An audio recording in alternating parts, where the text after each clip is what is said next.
is present here and now, as God is present everywhere and every time. But in the awareness of God's presence here and now, let us pray. Father, Mother God, we give thanks for this opportunity to be open to the awareness of your presence.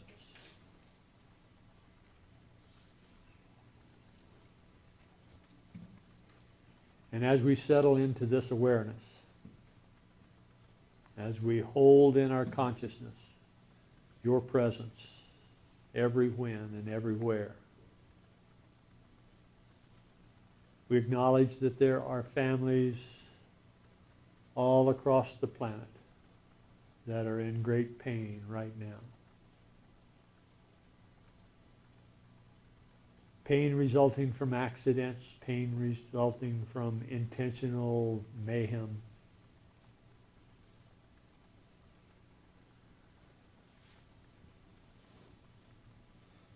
In this moment, right now, we offer your love through us to them.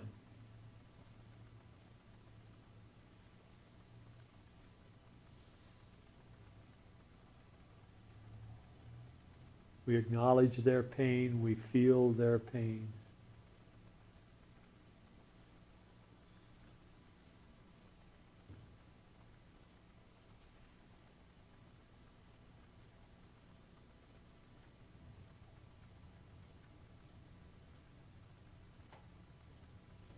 For this opportunity to be a healing presence in their lives as well as our own, we give thanks. And so it is that together we say, Amen.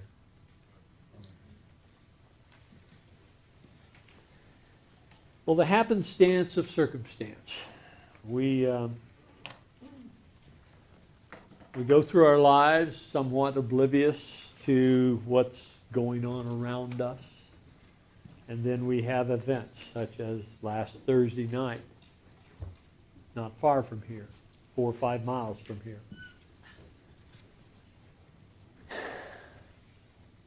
And we read about the events in Poway, California, San Diego, in the shooting in the synagogue. And we feel the extreme angst, pain, trauma that arose from the bombings in Sri Lanka. And we are happy that we're not involved, but we also reach out to those who are, were, will be, and we offer our love as best we can. Sometimes we can step up and be literally a presence in the situation. I read of the panhandler who was on the off-ramp at Denver West Parkway, and he was just 100 feet or 200 feet from the cataclysm, and he ran to assist. As many people felt that desire to assist, it's difficult for us to really get our hands around that kind of situation unless we literally have been involved in a situation like that.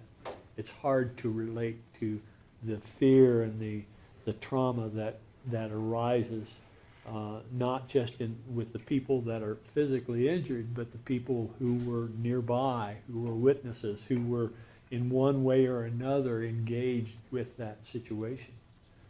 And so it is with the shootings and the bombings and all of the mayhem that occurs around the world, not just the group trauma and catastrophes, but also the personal traumas and catastrophes that occur day in and day out, whether it be from abuse, whether it be from the extreme grief that arises from the departure of a loved one, such as Sandy's friend Pat. We have the opportunity, repeatedly we have the opportunity to recognize that there are situations that people are in great pain. And it's interesting that our daily word this morning is healing. And I'll just pull that up again here. Myrtle Fillmore, in her encounter with the tuberculosis, at the time it was called consumption, but she was, at an early age, she was diagnosed with this and said that she was going to die, and die as a result of this at an early age. And so her engagement with this speaker from who was traveling the country, he was the fellow's name was E.B. Weeks. He came into Kansas City. He was a student of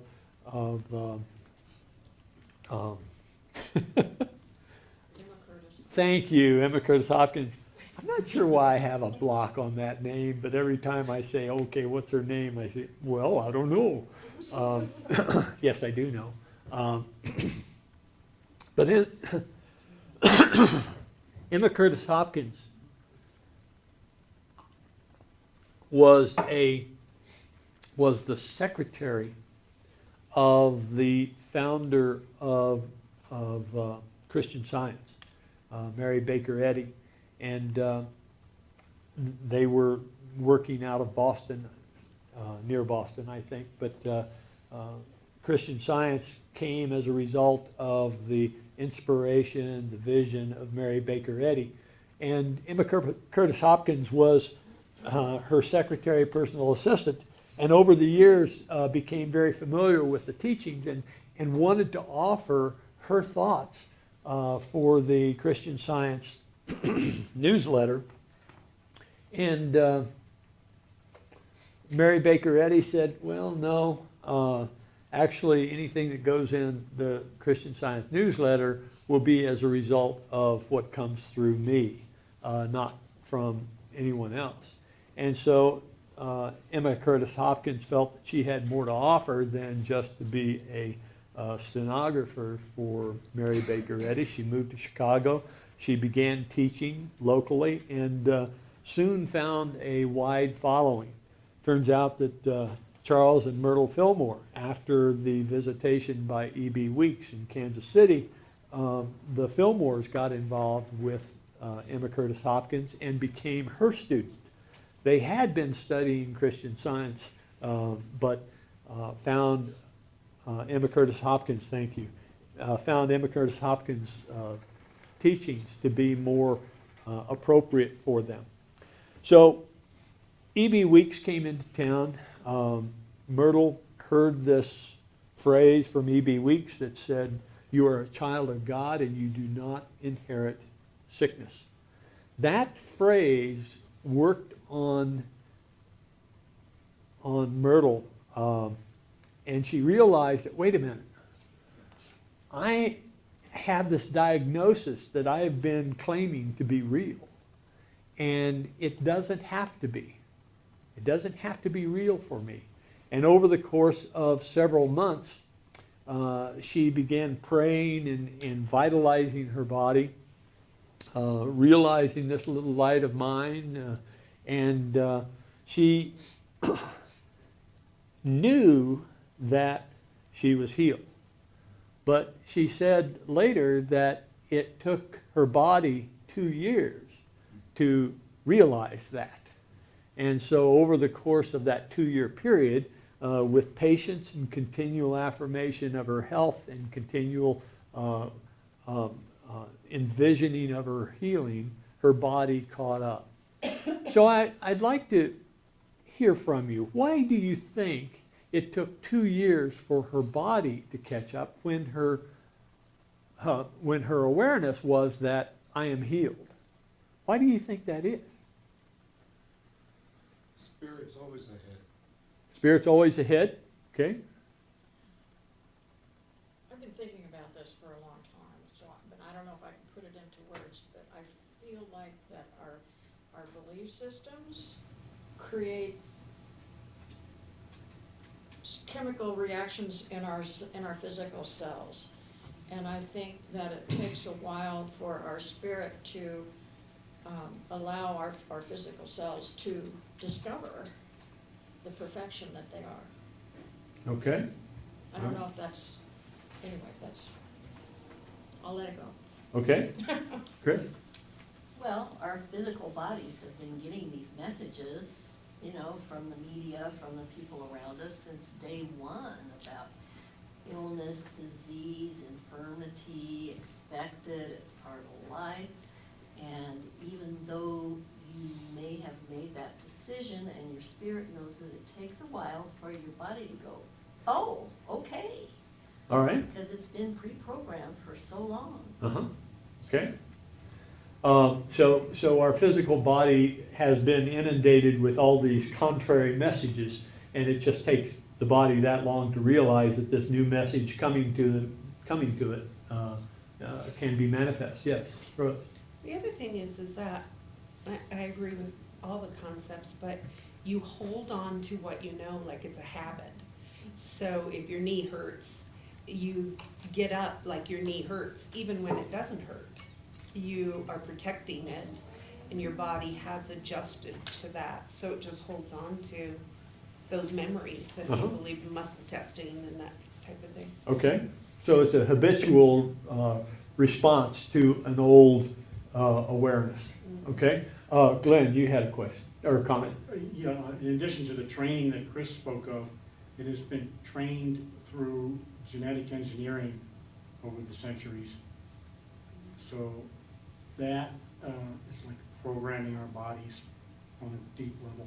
Okay, so somehow imprinted on our DNA, an inherited concept. Okay, Monica. Yeah, back to the same thing that Chris spoke of. We've been programmed that Western medicine is the only thing that works, which is mostly drugs and knives. Yeah. Drugs and Knives. Sounds like a good movie title. Suzanne. So I guess I have a different take on this. Everybody's saying, you know, the way that I see society right now, everyone wants instant results. So as soon as you think it, you know, it's over. But what is wrong with allowing your body to heal? If it took her body 2 years to heal, you have to give your body that. So you have to set the intention, and then it's not that your body catches up or you're stuck to the old ways, but it's like I tell a lot of my patients, you have to let your body heal. You have to give it time to heal, and there's nothing wrong with that. So the value in patience and letting the body do its thing in its own time. I know we're so caught up and we want everything instantly. You know, order things online, you get it next day. Yeah, that's right. Sandy. And I see something in that second paragraph which is very important to me that I just realized. She prayed asking for strength to think only kind, loving, and sincere thoughts about her body. So often, and you know, back issues, pain in knees or whatever, we say, oh, that darn back and that bad knee. And think about it in a loving way and say, I bless my body. And try and affirm that. And it takes a long time sometimes to get rid of that innate consciousness that we've been carrying through the environment we've grown up in and everything, to change that and make that a positive conscious decision to love your body. So that self-blaming has a deep rut in our consciousness, and so it takes time for us to forgive ourselves, forgive the body, and allow the body to respond. Doris. Well, I think part of the faith in having your body heal is to remember that even though you're not aware of it, and you don't see the results, that a healing is taking place. Okay, so it may not be apparent, but the body at the cellular level is making its progressive the healing. Let me carry on, because I noticed the time here. I'd love to save the rest of my talk for next week, because then I'd take the week off, but let's not do that. Let's go ahead. There are there is this concept that has arisen in Western thought that actually is based in ancient thought, that there are really 4 different bodies that we're associated with, or that are associated with us. One of those bodies is going to, of course, be the physical body. Another is going to be the emotional body. Third is going to be the mental body, and the fourth will be the spiritual body. And as we look at these individual bodies, there's trauma that can occur either to all of them or to each one of them. One of the physical body, of course, can be broken, cut, or ruptured. We're familiar with probably most of those things. As we look at the emotional body, we have hurt feelings, we have damaged self-image, we have an impaired response to others' interaction with us. And there are others as well, but these are examples of how the emotional body is affected by trauma. And then we look at the mental body, where our beliefs, our desires, our values, goals, reasoning, strategizing, all of that is challenged in one way or another. And those challenges can be very upsetting to the functioning of that mental body. And then we look at the spiritual body. The spiritual body being traumatized with the disruption of the connectedness with each other and with the divine. And there's all kinds of outcomes, or all kinds of symptoms, actually, of that emotional or spiritual body being traumatized. But as we then look at these, as we look at the traumas that arise, then we have to deal with the question of, all right, so Myrtle had this realization, and it took her body 2 years to respond. And I would suggest that one of the reasons for that is that it wasn't just her physical body that was affected. It was, in fact, her emotional body. You know, how could I be born this way, that, you know, I've inherited this sickness, and how am I going to get over, oh woe is me, right? That kind of emotional trauma. And then we have the mental trauma of, oh my God, you know, if I'm going to die young, I'd better get my life done, my life lived in the short term. And so that could, in fact, have an adverse effect on the rest of her beingness. And then the spiritual body, where the disruption with the connectedness with the divine, and that might come in the realization of, why did God do this to me? Right? Why was I born with this? It maybe goes so far as that in some past life, what did I do wrong? Right? I mean, the Fillmores were, in fact, believers in this process of reincarnation. And so that emotional body could have been, or that spiritual body could have been adversely affected as a result of her diagnosis of this disease.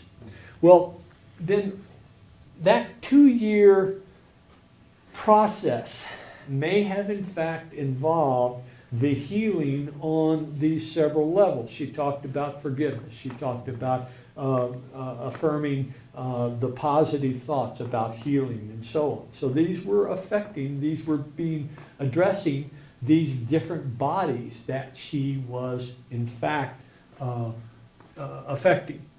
As we look at the healing process, we need to understand that the healing process may be different for each of these traumatized bodies.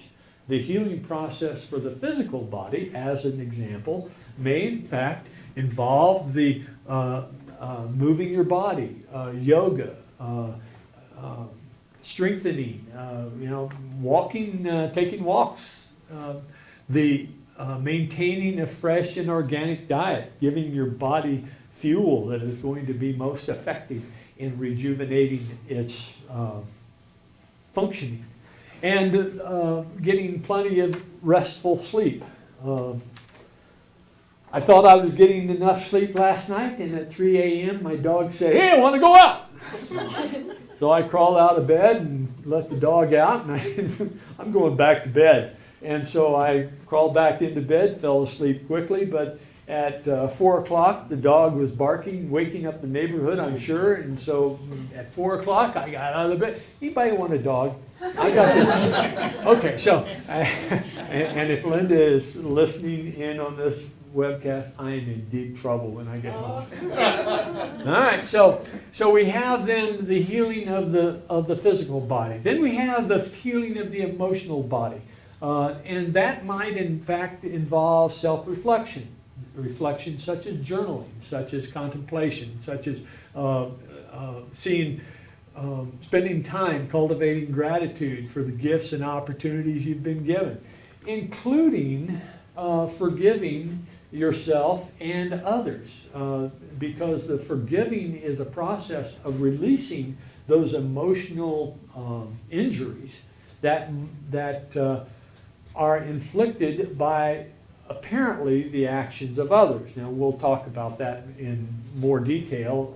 Well, we have been talking about that in more detail over the years. But this idea that we have the physical body and the emotional body, but notice that we have different approaches to healing each of those bodies. And that approach to healing is something that, these are examples, and you can get from this a sense of how the healing might be appropriate in your own situation. And remember, the physical body and the emotional body and the mental body and the spiritual body, each may be traumatized separately, or they all may be traumatized. So as we then look at the mental trauma is where we're talking about the ability to apply to our environment and to the responses that we're getting from our environment, our values, our goals, where we are strategizing, where we're using reason, all of these things, setting goals and having a daily recapitulation of how our day went relative to those goals. As we are traumatized in the mental body, our mental functioning is impaired. We feel, in one way or another, we feel handicapped in our ability to get things done. How many of you have experienced trauma to your mental body? Where, it doesn't seem like there's anything else going on except you just can't focus. You just can't get things done. You can't make progress, as it were. Well, the way to alleviate that trauma is to set the goals and see yourself moving in those forward in those goals. To review your values and see if your values make sense in the context of your life today. I know that we have values that are imprinted upon us by our parenting, by our early school, by our peers, and those values may in fact not be relevant for where we are today. So having a review of well, is this a value to me today? That might be in fact an important step in your healing of your mental body. Continuing your education, continuing your studies, regardless of how old you are, open a book, open your ebook. Google and do some exploration of topics that are of interest to you. I find that reading papers such as the New York Times or the Washington Post or whatever major paper you enjoy, go down into the articles, get down into the living section, go down into the lifestyle section, and find things of interest there. I was exploring the New York Times yesterday, and I found this article on raisins. Did any of you see the article on raisins in the New York Times? It was a discussion about a 36-year-old CEO who came into Sunmaid, and in his taking responsibility, taking control of Sunmaid, he found that he was working in an environment that is actually called the Raisin Mafia. The other producers of raisins in the Central Valley of California have a pretty clear idea of what their purpose is, and that is to fix prices, to collude, to ensure that there is no impinging upon their business. And so this 36-year-old CEO it just couldn't believe the environment that he got into. And as he was trying to shake things up, he had death threats. I'm a raisin CEO. What are you trying to threaten me for? Anyway, the article gave me a broader perspective on life and times in the food production realm. Anyway, expand your horizons. Continually expand your horizons. Then as we look at the spiritual body, where the trauma is the disruption of the connectedness with each other and with the divine. Remember, love God with all your heart, love your neighbor as yourself. That's the trauma that is where that awareness is interrupted. Practice forgiveness, giving love unconditionally to the moment without any expectation of return. Practice meditation on a daily basis.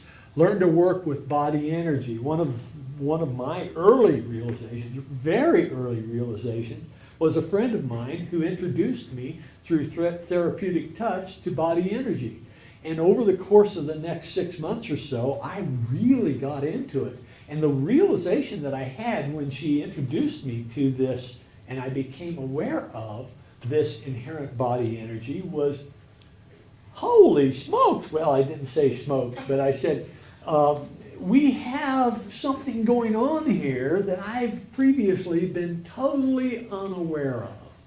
And that piercing of my realm of awareness with that realization of the presence of body energy and my ability to sense and control that body energy was a huge breakthrough for me. And that breakthrough led to further study and exploration. And so, here I am today. So be careful what you pray for, okay? Because you may one day become a unity minister. But that process of being aware of body energy was my breakthrough, and your breakthrough may be something different. But pay attention to it, and when you feel that there is a breakthrough coming, nurture that and continue and follow that path.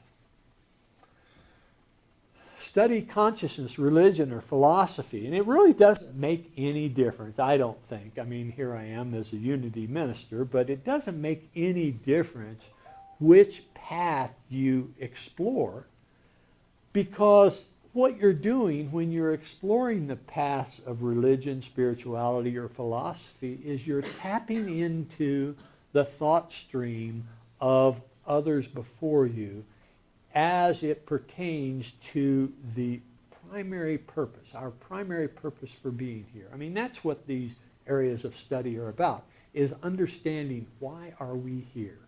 And as we explore why we are here through the thoughts of others, so it is that your awareness of why you are here will expand. And that expansion is going to give you a greater connectedness to the body of ideas that have been generated over the course of recorded history and before.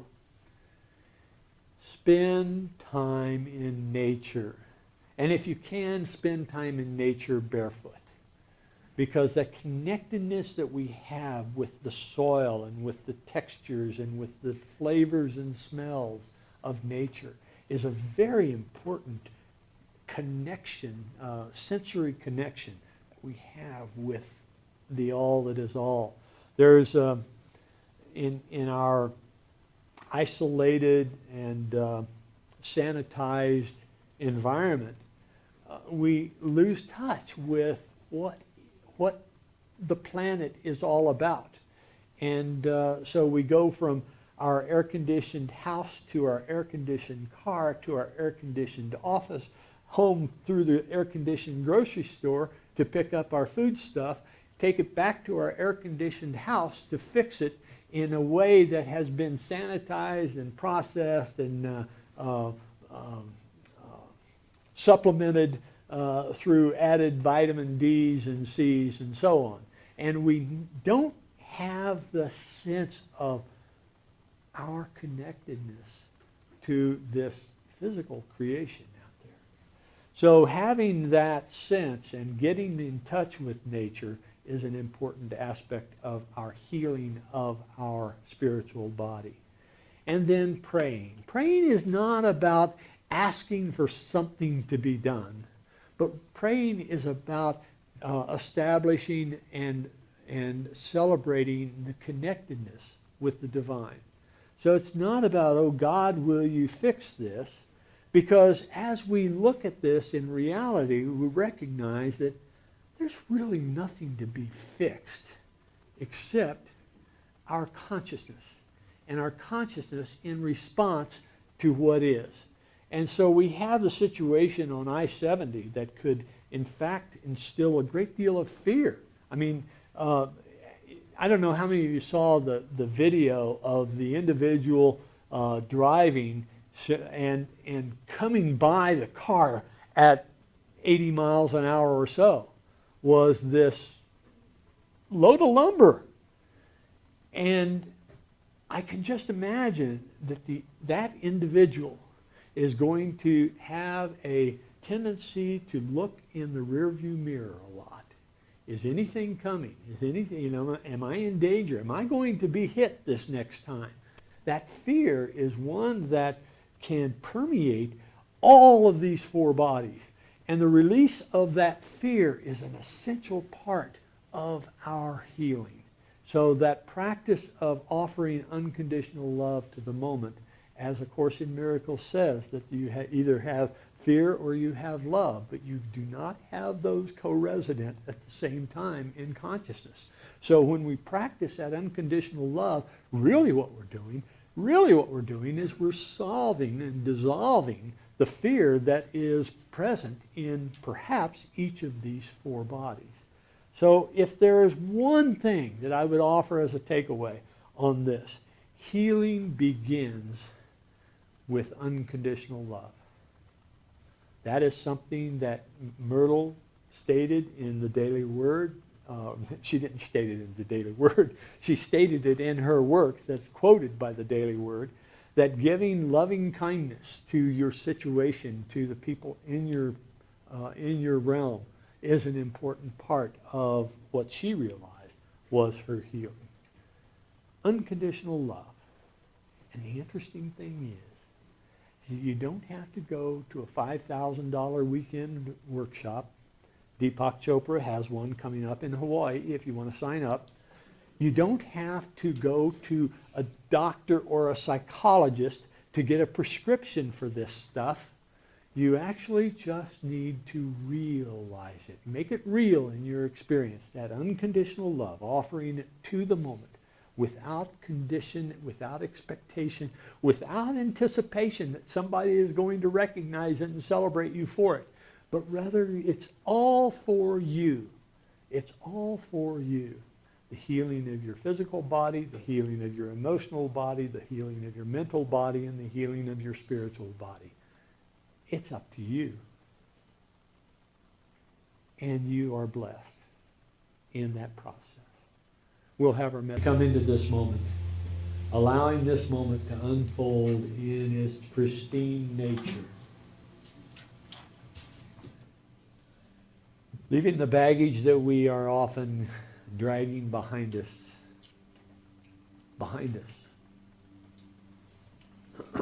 Letting it go.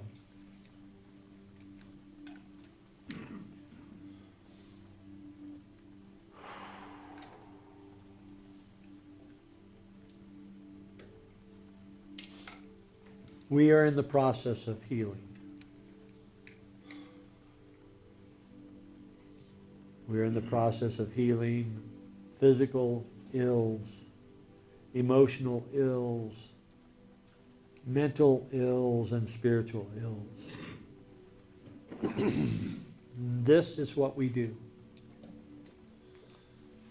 We are in the process of healing.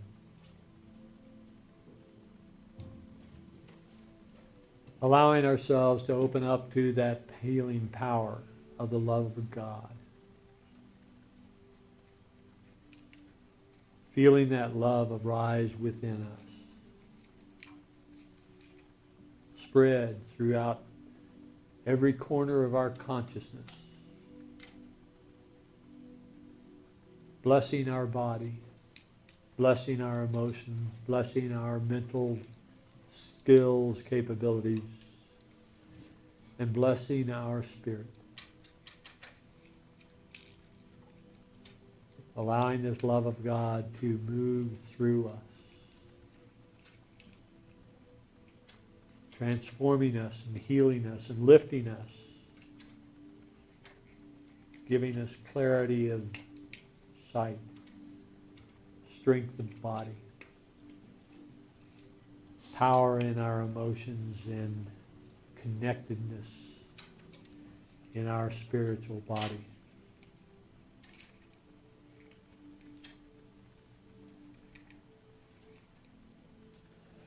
We allow this love to flow into this moment unimpeded,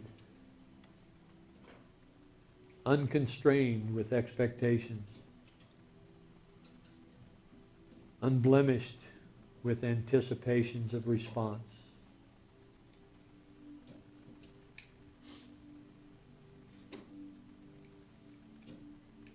For the love of God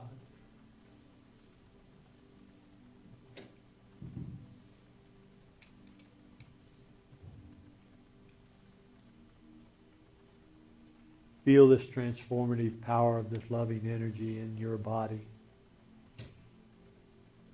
in every cell of your body. Feel the radiance of this unconditional love moving through you and into the moment, eliminating the moment, glorifying the moment.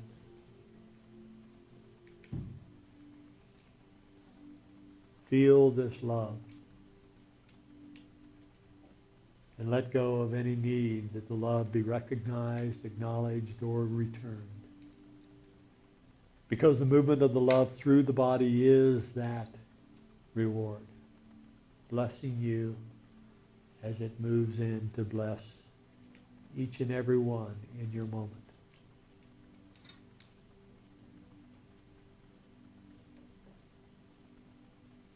So we hold the families and we hold the victims of these traumatic events. The publicized ones as well as the anonymous ones. From the catastrophes of the 250 people killed in Sri Lanka to the traumatizing of the community in San Diego. The families of those that were involved in that I-70 crash.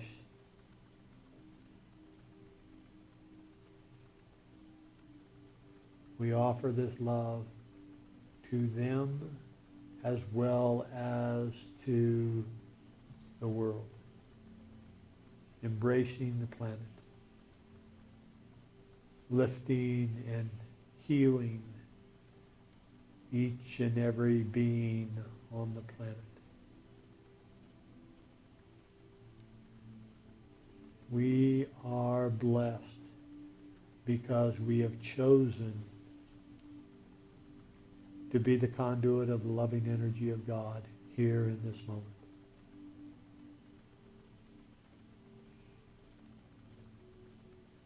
Breathing in and breathing out, offering this love unconditionally to the moment.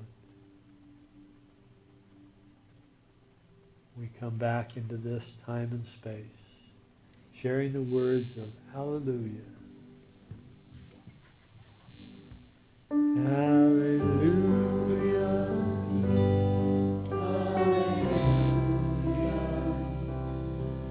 Hallelujah.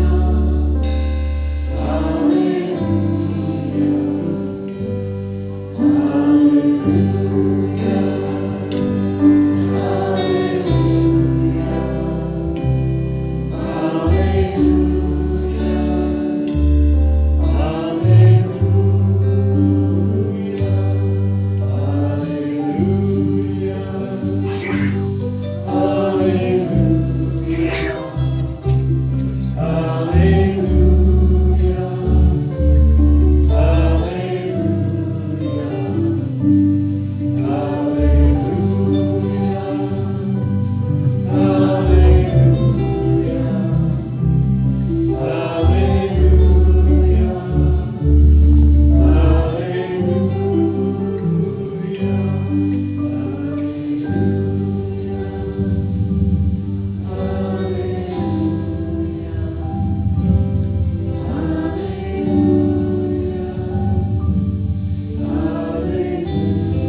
take an offering for unity now.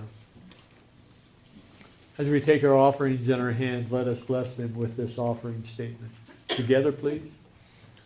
Divine love, through me, blesses and multiplies all that I have, all that I give, and all that I receive. I give in love because I trust in God. And once again, Trinity Damascus, your reverence.